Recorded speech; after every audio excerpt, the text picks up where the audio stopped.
40 Rules of Love, Part 36. Shams, Konya, October 13, 1244. Before I met Rumi, just one night prior, I sat on my balcony at the inch of sugar vendors.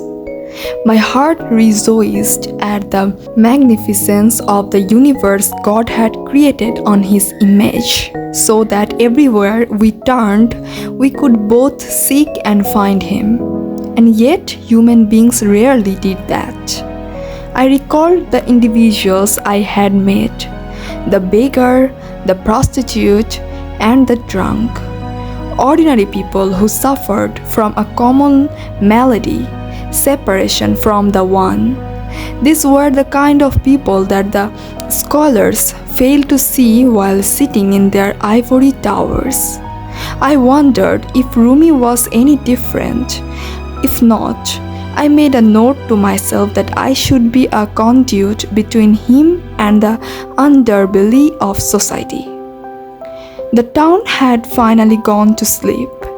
It was that time of night when even the nocturnal animals are reluctant to disturb the regaining peace. It always made me both immensely sad and elated to listen to a town sleep, wondering what sorts of stories were being lived behind closed doors, what sorts of stories I could have lived had I chosen another path. But I hadn't made any choice. If anything, the path had chosen me. I remembered a tale. A wandering dervish arrived in a town where the natives didn't trust strangers. "Go away," they shouted at him. "No one knows you here." The dervish calmly responded, "Yes, but I know myself. And believe me, it would have been much worse if it were the other way round. As long as I knew myself, I would be all right.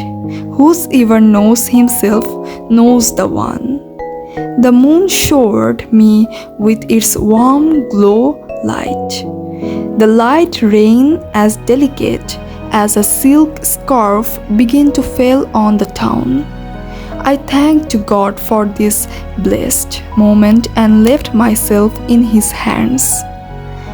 The fragility and bravery of life struck me once again, and I recalled another rule.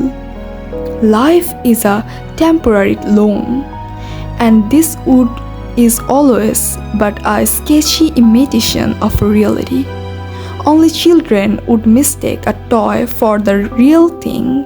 And yet, human beings either become infatuated with the toy or disrespectfully break it and throw it aside.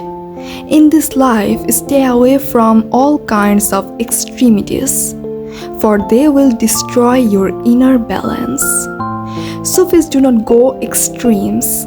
A Sufi always remains mild and moderate. Tomorrow morning, I will go to the big mosque and listen to Rumi. He can be as great a preacher as everyone says, but in the end, the breadth and scope of every speaker are determined by those of his audience.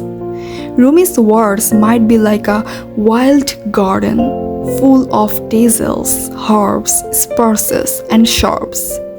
But it is always up to the visitors to pick his fancy. While pretty flowers are instantly plucked, few people pay attention to plants with thorns and prickles. But the truth is, great medicines are often made from this. Isn't it the same with the garden of love?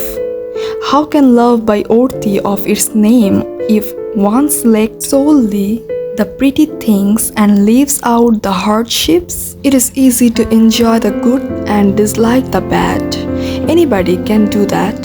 The real challenge is to love the good and the bad together, not because you need to take the rough with the smooth, but because you need to go beyond such descriptions and accept love in its entirety. There is only one more day before I meet my companion. I cannot sleep. Oh Rumi, the king of the realm of words and meanings, will you know me when you see me?